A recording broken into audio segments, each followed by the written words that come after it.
Iya, kalau sudah seperti ini, bagi saya Mas, kalau layar sudah terkembang, pantang surut ke belakang. Oke. Jadi kalau sudah jegur ya udah subur, ya? Harus maksimal. Saya teringat ketika bagaimana era Kiai Dahlan itu meminta murid-muridnya untuk belajar tentang jurnalistik, belajar tentang diplomatik. Satu pesan Pak Haidar yang saya masih ingat, Mbak, di pundakmu ini ada Muhammadiyah. Jadi apapun yang dilakukan itu pasti akan berimbas ke Muhammadiyah.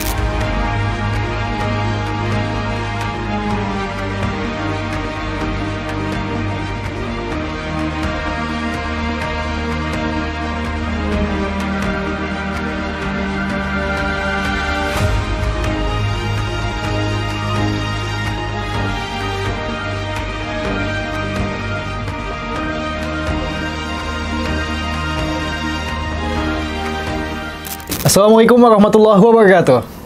Sahabat dakwah Muhammadiyah dimanapun Anda berada, kembali lagi bersama saya Bes Nugraha di dalam program Podcast Infomu, di mana program ini dikelola langsung oleh Majelis Pustaka dan Informasi Pimpinan Wilayah Muhammadiyah Sumatera Utara, diproduksi langsung dari Gedung Dakwah Muhammadiyah yang berada di Jalan Sisingamangaraja nomor 136, tepatnya di lantai 3. Puluhan episode sudah kita hadirkan di Podcast Infomu. Banyak sekali narasumber dan hari ini spesial sekali, kita kayaknya menculik beliau di tengah padatnya agenda beliau. Narasumber kita hari ini pernah menjabat menjadi Ketua Umum Nahdlatul Aisyah dan saat ini menjadi Sekretaris Pimpinan Pusat Aisyah dan menjadi komisioner juga di Komisi Perlindungan Anak Indonesia. Siapa yang tak kenal beliau? Yaitu ada Mbak Dr. Diah Puspita ini, SPD MPD. Ya. Assalamualaikum Mbak. Waalaikumsalam warahmatullahi wabarakatuh, Mas Bas dan sahabat dakwah Muhammadiyah. Waduh, ini gimana perjalanan menuju ke Kota Medan tadi? Wah, luar biasa ya, Mas. Sudah beberapa hari di Sumatera Utara, sudah ke Tanah Karo, Medan, kemudian Binjai, ya, dan berhari-hari. Besok sudah 4 hari lah. Oh, udah 4 hari ya? Iya. Udah makan durian juga? Sudah. Sudah ya? Wajib. Oke, tapi ini berapa hari berada di Sumatera rencananya? 4 hari sih. 4 hari besok saja. Kembali. Oh, agenda apa saja itu Mbak, kalau boleh tahu? Memang agenda dari KPAI ya, karena memang kami sedang melakukan pengawasan terhadap kasus kekerasan fisik dan penganiayaan, di mana anak-anak menjadi korban. Dan kasus ini sampai anak meninggal dunia. Sampai anak meninggal ya, dunia ya. Dan ini perlu saya sampaikan juga Mas Bas. Jadi di Sumatera Utara ini termasuk provinsi dengan jumlah kasus kekerasan fisik tertinggi keempat di Indonesia. Benar. Jadi yang pertama DKI, yang kedua Jawa Barat, yang ketiga Jawa Timur, yang keempat Sumatera Utara. Sumatera Utara. Iya. Dan banyak kasus kekerasan itu dialami oleh anak-anak, betul. Ya kan? Dan wanita juga. Ya, wanita, laki-laki. Jadi jenis kekerasan ini kan banyak Mas, dari mulai kekerasan seksual, kekerasan fisik, kemudian bullying, tawuran, KDRT, penyiksaan, dan masih banyak lagi. Jadi memang jenisnya banyak. Dan di Sumatera Utara ya mohon maaf, dari semua jenis tadi ada. Oke. Nanti kita bahas ke situ Mbak. Tapi Bes dan sahabat dakwah Muhammadiyah juga pengen tahu lebih dalam sepak terjang dari Mbak Diah Puspita ini yang mungkin terkait dengan ya sebagai kader Aisyah, NA juga. Seperti apa perjalanan pengkaderan? Wah, jalannya panjang. Panjang ya. Iya, saya mengenal organisasi di Muhammadiyah sejak SMP, Mas. Oh, SMP. Memang Bapak dan Ibu aktif di Muhammadiyah. Bapak saya aktif di Hizbul Waton, dulu juga di Pemuda Muhammadiyah, sementara ibu saya di Nahdlatul Aisyah. Nah, kemudian saya pernah diajak Bapak atau Ibu ikut kegiatan Muhammadiyah. Itu masih membekas sih sampai sekarang. Kemudian SMP, meskipun saya sekolah negeri, tapi Bapak meminta saya untuk aktif di saat itu Ikatan Remaja Muhammadiyah. Kebetulan satu hal yang menarik nih Mas, jadi Bapak itu sempat sampai menyampaikan begini, kamu harus berangkat rapat ya, karena saat itu di pimpinan daerah Ikatan Remaja Muhammadiyah Gunung Kidul ya, kamu harus berangkat rapat. Pas saya nggak berangkat kok, tiba-tiba nggak berangkat gitu. Waktu SMA terus berangkat tak anter, nanti pulang tak ditraktir bapak bakso itu. Oh gitu. Iya, diantar jemput tuh saking supportnya bapak gitu ya. Padahal yang namanya anak kan kadang males atau apa. Mut-mutan kadang mungkin ya. Iya, terus ya sudah saya ikut saja meskipun saya itu nggak tahu apa pembahasannya ya, cuma kayak bola pingpong aja ke sana ke sini itu. Tapi yang penting bapak menyampaikan gini, datang terus belajar. Di situ kamu belajar mendengarkan dulu gitu. Nah, sampailah kemudian SMA, di SMA negeri pun alhamdulillah saya mengajak teman-teman aktif di Ikatan Remaja Muhammadiyah, bahkan mendirikan pimpinan ranting IRM di sekolah negeri. Walaupun nggak resmi, tetapi dari ketua OSIS, ketua ROIS dan lain sebagainya, kami malah tergabung di IRM.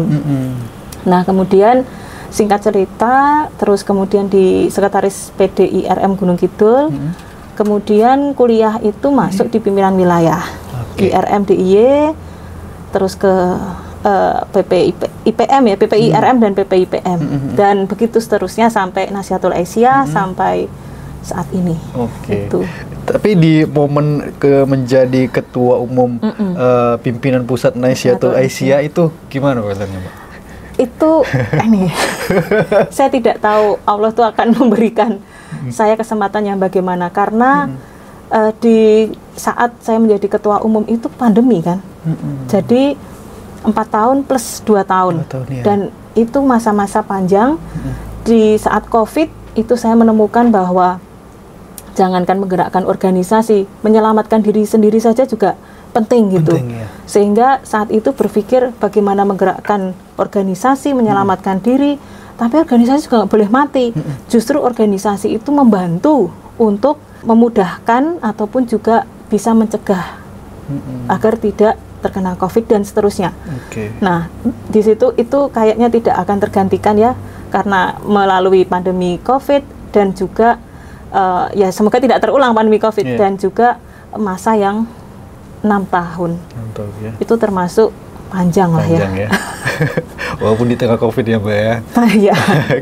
Tapi kalau dari misalnya ketua umum pimpinan pusat Nahdlatul Aisyah dan sekarang menjadi sekretaris di PP Aisyah, itu perbedaannya ada nggak, Mbak? Jelas beda ya, Mas. Banyak beda ya.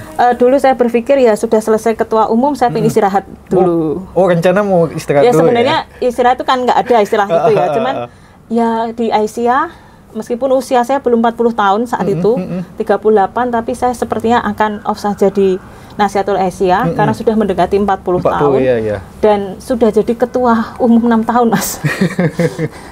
Khawatirnya nanti tidak maksimal, udah saya ke Aisyah. Nah, kemudian kok pengennya ya anggota majelis dulu lah mengenal, tapi ternyata saya juga tidak tahu kenapa terpilih dan lain sebagainya. Itu memang luar biasa, saya sampai tidak bisa mengatakan. Karena kalau di Nahdlatul Aisyah mungkin rapat seminggu 2-3 kali ya. Di Aisyah tidak, rapatnya hampir tiap hari. Hampir tiap hari ya? Ya, apalagi itu yang pertama. Yang kedua, karena saya paling muda dari pimpinan pusat Aisyah, dan usia saya belum 40 tahun, itu juga tantangan tersendiri.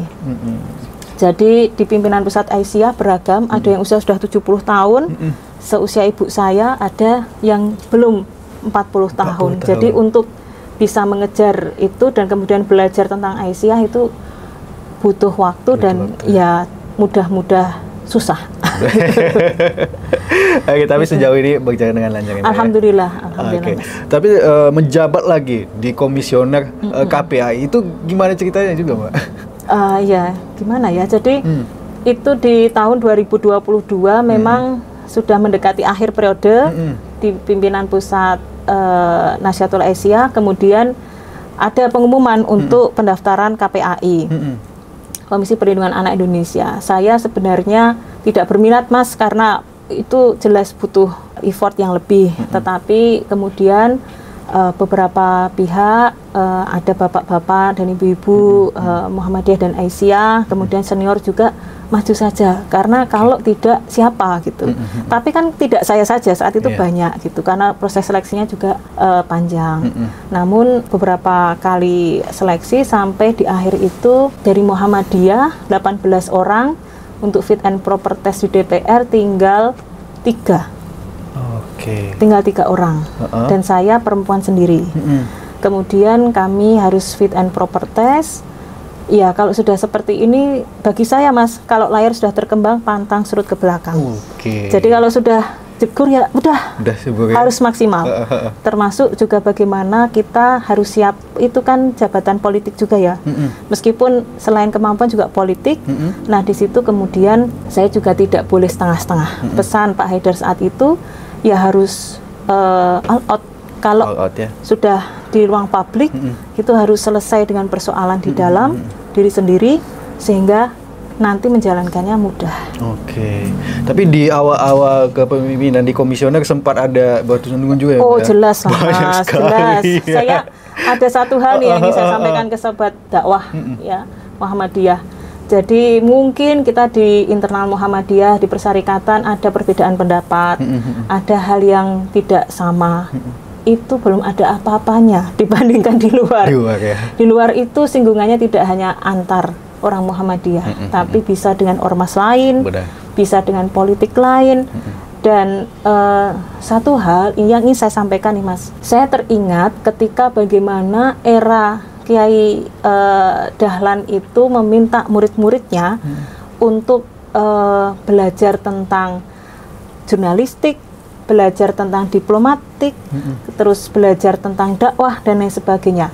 Karena Kiai Dahlan mempersiapkan 10 tahun ke depan bahwa kader-kadernya seperti anak panah, melesatnya tinggi, dan tidak hanya untuk internal Muhammadiyah. Contoh Ki Bagus Hadikusumo, kemudian Kiai Suja yang mendirikan rumah sakit dan lain sebagainya.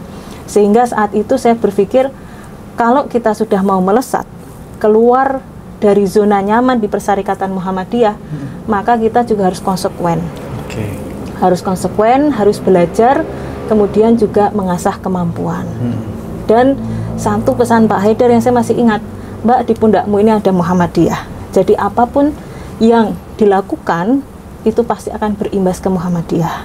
Itu sebenarnya warning dan hati-hati dari Pak Haidar juga, bahwa siapapun kader yang akan berada di ruang publik itu harus ingat bahwa ini loh ada Muhammadiyah di belakang, dan kamu membawa mengatasnamakan Muhammadiyah. Ya. Iya. Berarti merasa cukup beban berat di pundak. Jelas Mas, jelas. Kalau bagi saya ya, apalagi yang mungkin dibesarkan di internal Muhammadiyah, ini sungguh tidak mudah, dan orang Muhammadiyah itu terkenal sangat beretika. Orang Muhammadiyah itu sangat berhati-hati, dan karena orang Muhammadiyah berkemajuan, maka pemikiran-pemikiran Muhammadiyah dimanapun kader berada itu juga harus melampaui dari yang lain. Ya, harus berusaha sih ya. Baik, tapi dari 2022 hingga sekarang di KPAI, mungkin sahabat dakwah Muhammadiyah ingin tahu juga bagaimana tentang Komisi Perlindungan Anak Indonesia itu. Apakah mungkin ada perwakilannya di daerah? Mungkin apa saja sih yang diurus oleh KPAI ini, Mbak? KPAI itu kan lembaga negara, lembaga negara yang terbentuk dari Undang-Undang Perlindungan Anak. Jadi mungkin agak berbeda ya sahabat dakwah dengan LPAI, Lembaga Perlindungan Anak Indonesia.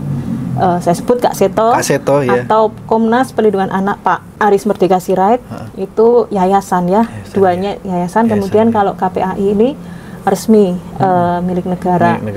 Nah, kemudian KPAI itu apa? KPAI itu memiliki tugas untuk mengawasi, memediasi, menerima laporan, memberikan masukan, bekerja sama dengan lembaga, kemudian juga membuat masukan untuk kebijakan dan lain sebagainya yang berkaitan dengan pemenuhan hak dan perlindungan anak di Indonesia. Nah, usia anak itu kan dari mulai di dalam janin sampai di bawah 18 tahun. Nah, apakah KPAI itu ada di seluruh Indonesia? Kalau di daerah atau provinsi namanya bukan KPAI, Mas, tapi Komisi Perlindungan Anak Daerah. KPAD. Nah, harusnya itu setiap daerah memiliki. Tetapi di undang-undang karena tertulisnya adalah bila mana jika. Nah, jadi tidak wajib, tapi bila mana jika diperlukan mendirikan KPAD. Nah, sehingga ada daerah dan provinsi yang sudah ada, tapi ada yang belum ada karena memang penganggaran dari pemerintah daerah. Nah, maka kami mendorong nih sahabat dakwah untuk mendorong pemerintah daerah agar membentuk KPAD. Ya, karena penting ya, semangat munculnya KPAI dulu kan juga dari aktivis Aisyah, kemudian juga ormas yang lain juga, karena memang persoalan anak itu tidak hanya selesai oleh pemerintah, tetapi juga harus diawasi. Gitu. Berarti kalau untuk Sumatera ataupun Sumatera Utara untuk KPAD-nya gimana? Ada.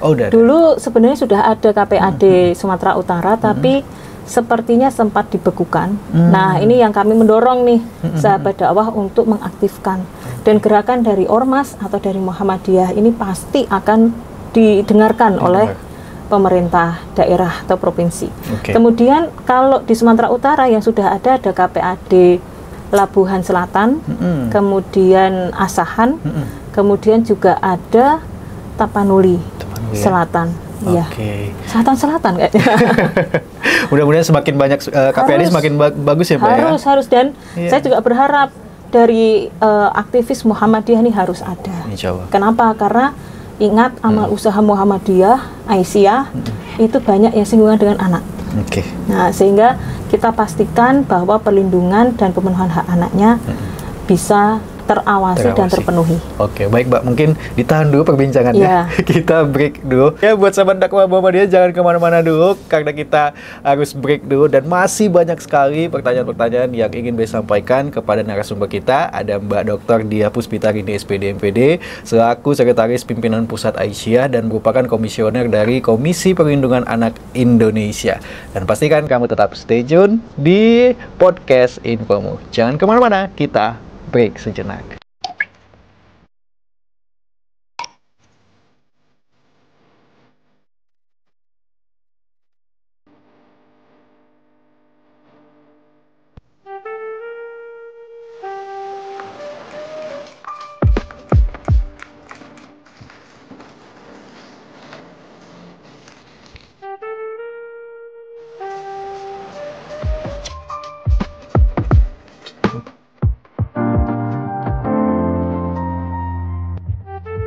Baik sahabat dakwah Muhammadiyah, masih dalam program podcast Infomu dan masih bersama saya Bes Nugraha dan narasumber kita ada Mbak Dr. Diah Puspitarini SPD MPD.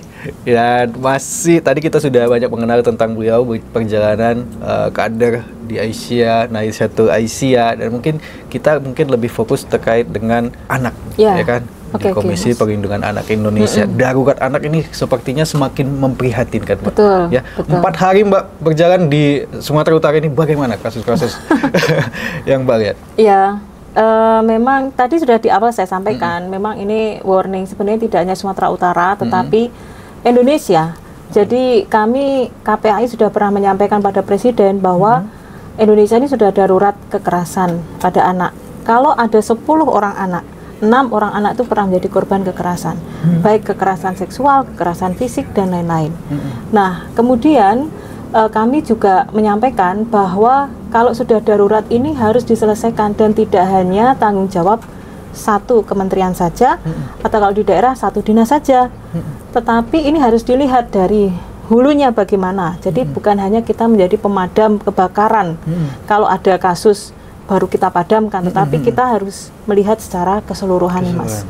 Dari mulai bagaimana kebijakan, peraturan di daerah ataupun peraturan di pusat, kemudian juga pencegahan di sekolah, keluarga, masyarakat itu juga penting. Kemudian juga bagaimana menangani nih kalau sudah ada kekerasan, korban diapakan? Nah, korban juga didampingi secara psikologis, kemudian juga diberikan bantuan sosial, kemudian juga dipastikan dia tetap mendapatkan pendidikan, dan juga identitasnya juga terjaga dan diperlakukan secara manusiawi. Itu yang terpenting. Dan jangan lupa kalau kekerasan fisik psikis harus dicek kesehatannya juga. Ya, kemudian kalau perlu ya direhabilitasi baik medis ataupun sosial. Jadi korban itu nggak enak, Mas. Dan tidak ada di dunia ini, manusia di dunia ini yang mau terlahir jadi korban. Pasti nggak ada korban kekerasan. Makanya kalau ada korban kekerasan ya jangan juga kita singkiri. Justru mereka ini tadi saya sampaikan juga dengan Ibu-Ibu Aisyah bahwa korban kekerasan baik fisik psikis itu adalah kaum mustad'afin. Jadi harus kita rangkul, kita rengkuh dan kita bantu. Kenapa? Muhammadiyah itu berdiri juga semangatnya adalah membantu mustad'afin. Gitu. Tapi dari yang dialami mungkin tindak kekerasan, mungkin faktor utamanya apa sih Mbak kalau kata-kata gitu? Baik, faktor utamanya adalah pengasuhan, Mas. Nah, ini ingin saya sampaikan. Pelakunya terlapor di kasus kekerasan ini memang paling banyak adalah ayah kandung. Ayah kandung. Terus yang kedua ibu kandung. Kemudian yang ketiga pihak sekolah. Yang keempat aparat penegak hukum. Terus teman, ayah biologis dan lain-lain. Artinya kalau melihat ini justru orang-orang terdekat yang seharusnya mereka melindungi anak ini malah menjadi pelaku. Nah, kekerasan yang paling banyak yang terjadi di Sumatera Utara itu dari mulai kekerasan seksual, kekerasan fisik, penganiayaan, bullying, tawuran, sampai KDRT anak. Nah, tentu saja selain pengasuhan adalah lingkungan. Lingkungannya itu juga harus memberikan memberikan support agar anak ini pendidikannya tercukupi, kemudian juga tumbuh kembangnya juga tercukupi. Nah, yang ketiga nih Mas, yang tidak kalah penting adalah kebijakan juga. Jadi pemerintah daerah ataupun mungkin sekolah juga harus memiliki kebijakan yang bisa mensupport anak agar mereka bisa tersalurkan dari ekspresi ataupun kemampuannya. Sebenarnya kuncinya di situ sih Mas. Jadi kadang anak ini kan punya kekuatan ya, semangat darah muda nih ya. Tetapi memang harus disalurkan. Sebab kalau tidak itu khawatirnya ekspresi dan energi kelebihan energinya itu teralihkan ke hal yang negatif. Tapi terkait dengan ya perbedaan generasi mungkin ya Mbak ya, dengan pola pengasuhan kan ya mungkin kalau zaman-zaman bapak kita dulu dididik keras, bahkan keras, ya buktinya sukses gitu kan. Tapi bahkan ada yang nggak keras, ya justru kebalikannya kan gitu kan. Nah itu mungkin bagaimana untuk menyikapi di zaman yang sekarang ini Mbak? Zaman sekarang ini anak-anaknya juga generasi strawberry Mas. Jadi dari luar bagus, tapi begitu kita pegang nih, nyet gitu ya, lembek. Nah, begitu juga anak-anak kelihatannya bagus di luar gitu, karena rata-rata nih yang menarik Mas, kalau kita berbicara tentang anak, kaum menengah itu kan sekarang banyak sekali nih, dengan penghasilan yang bagus menengah nih.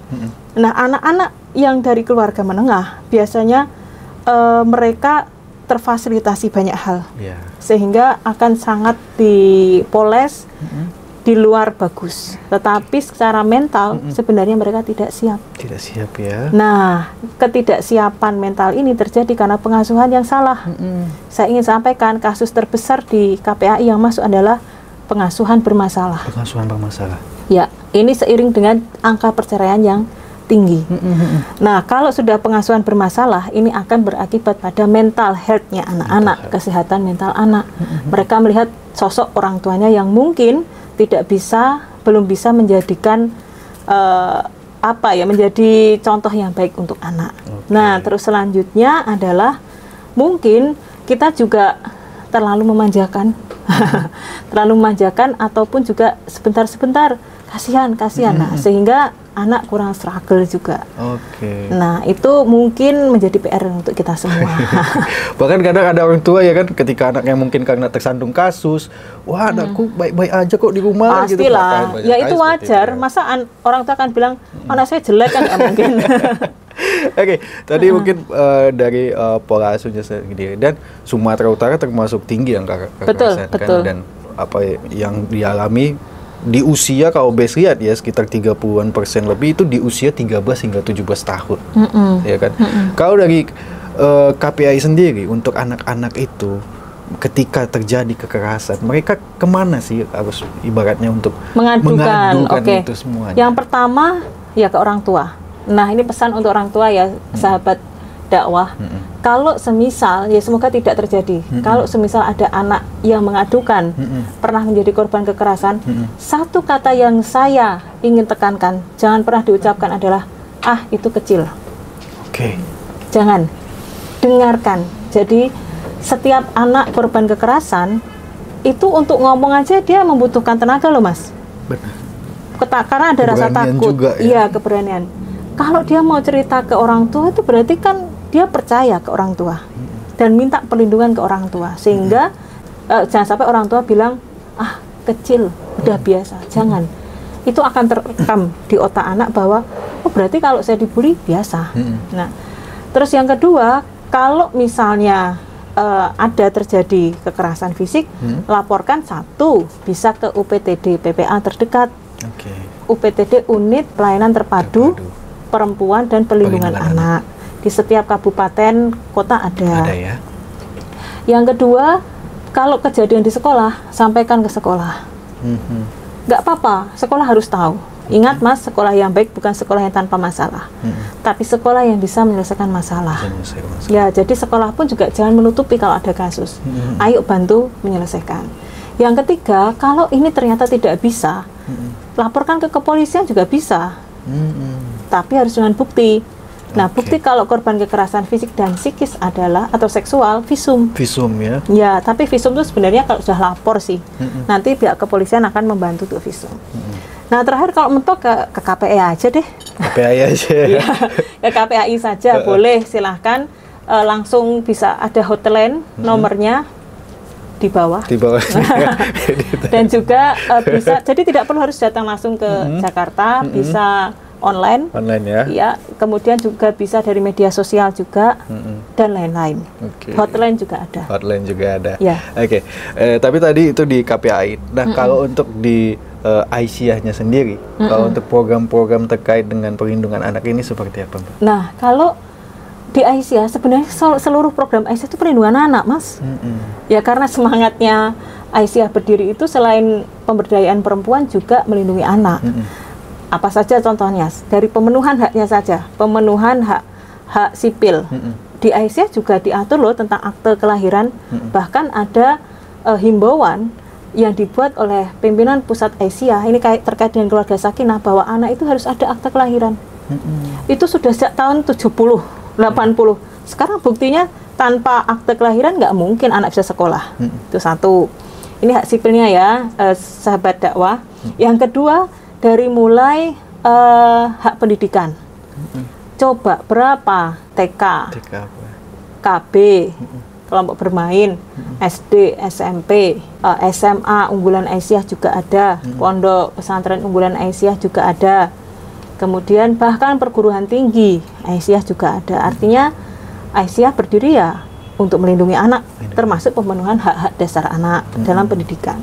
Yang ketiga terkait dengan kesehatan. Rumah sakit ibu dan anak Aisyah itu banyak sekali. Klinik Aisyah juga banyak. Kemudian dokter-dokter ya. Ya artinya posyandu Aisyah itu juga ada.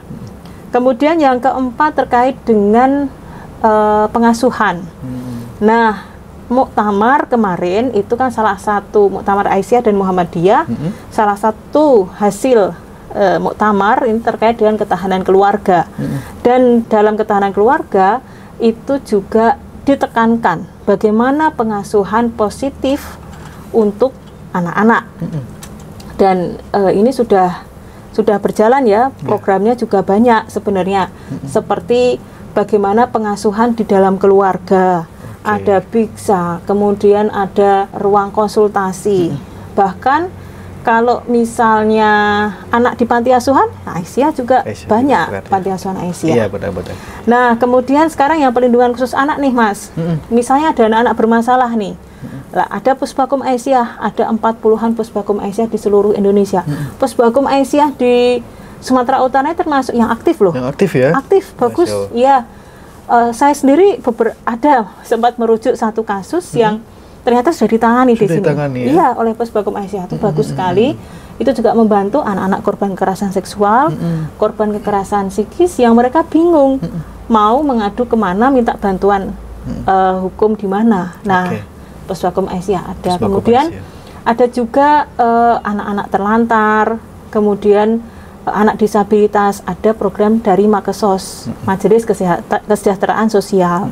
Kemudian juga ada Majelis Kesehatan, ya tentu saja sekarang sedang fokus pada kesehatan reproduksi remaja. Nah, itu juga penting karena dari kesehatan reproduksi remaja kita mengetahui bagaimana tingkat kualitas anak-anak, kesehatan anak-anak di Indonesia. Dan ini mencegah stunting juga ya, Mas. Nah, terus terakhir ini kalau saya beberkan banyak ya. Ya, yang terakhir tentu saja yang berkaitan kalau misalnya ada nggak sih program Aisyah untuk anak-anak terlantar atau korban tindak pidana perdagangan orang. Ada. Ada. Di mana mereka? Di Makesos atau MKS ya, Majelis Kesejahteraan Sosial juga ada. Kemudian juga mereka mendapatkan pendampingan secara agama dari Majelis Tabligh.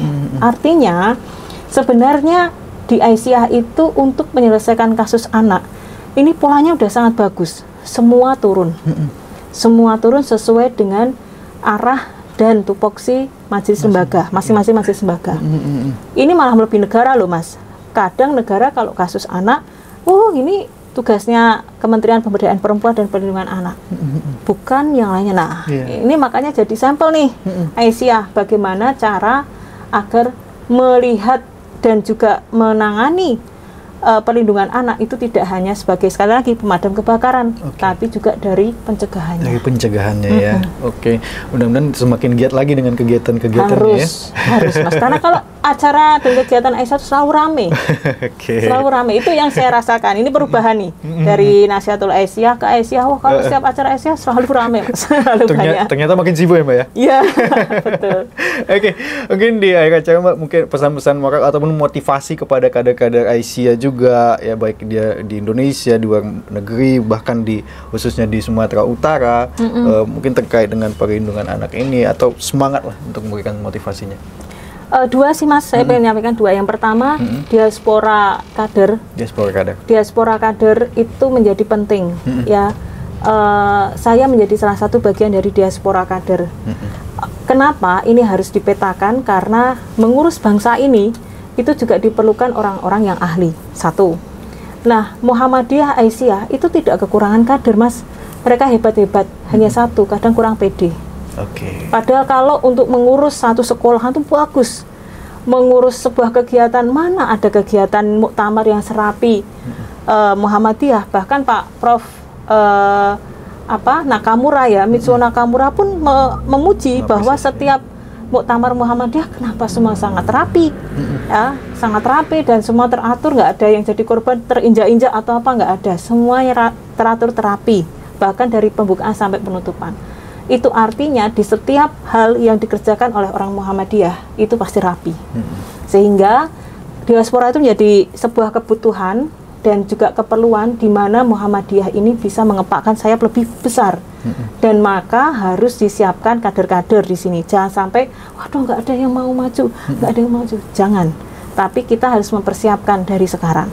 Satu itu. Yang kedua yang terkait dengan anak. Yang terkait dengan anak ini, seluruh persoalan anak itu kembali ke keluarga, kembali ke pengasuhan, kembali ke bagaimana ayah ibu menjadi tokoh idola bagi anak-anak. Nah, saya kira kalau kita memberikan pelajaran yang baik, kita memberikan contoh yang baik, kemudian kita juga memberikan waktu terbaik, bukan waktu yang harus 24 jam dengan anak, tapi waktu terbaik, quality time, di mana kita semua sebagai orang tua mungkin fokus dengan anak, sehingga anak betul-betul merasakan kehadiran orang tua. Kalau di dalam keluarga ini bagus, saya yakin anak-anak akan tumbuh menjadi orang-orang yang tentu saja diperlukan oleh agama, negara, dan tentu saja umat manusia di dunia. Satu lagi, Mbak. Muktamar ke-49 Medan, Sumatera Utara. Tanggapan Mbak Diah Puspita ini. Itu tadi yang saya baru ngeh. Oh iya ya, Sumatera Utara kan jadi tuan rumah muktamar. Saya yakin nanti akan berjalan dengan sangat baik, sukses, dan muktamar Muhammadiyah itu tidak hanya di Minangkabau, di luar Jawa, tetapi juga di Medan. Dan tentu saja ini menjadi tantangan bagaimana persoalan-persoalan anak bisa ditekan di Sumatera Utara. Dan mari mungkin kita siapkan muktamar dengan lebih baik sehingga semua muktamirin, semua warga Muhammadiyah ini sangat berkesan untuk bermuktamar di Medan, Sumatera Utara. Oke, baik Mbak Diah Puspitarini, terima kasih atas kehadirannya di podcast Infomu ini. Di sela-sela kesibukan Mbak, mudah-mudahan kegiatan-kegiatan di Sumatera Utara berjalan dengan lancar. Amin. Dan sukses terus untuk program kerjanya Mbak ya. Amin. Terima kasih atas kehadirannya. Wassalamualaikum warahmatullahi wabarakatuh. Waalaikumsalam warahmatullahi wabarakatuh. Baik sahabat dakwah Muhammadiyah, itulah dia perbincangan BES bersama dengan Mbak Diah Puspitarini yang merupakan Sekretaris Pimpinan Pusat Aisyah dan juga Komisioner dari Komisi Perlindungan Anak Indonesia. Sudah banyak sekali hal-hal yang sudah kita bicarakan dan insya Allah kalau beliau berkunjung lagi kita bisa berbincang-bincang lagi ya Mbak ya. Dan mudah-mudahan di Muktamar ke-49 di Medan, Sumatera Utara, mari sama-sama kita sukseskan. Dan mungkin terkait dengan perlindungan anak ini mungkin bisa menjadi poin penting juga di Muktamar nanti. Kini saatnya saya BES Nugraha pamit undur diri. Wassalamualaikum warahmatullahi wabarakatuh.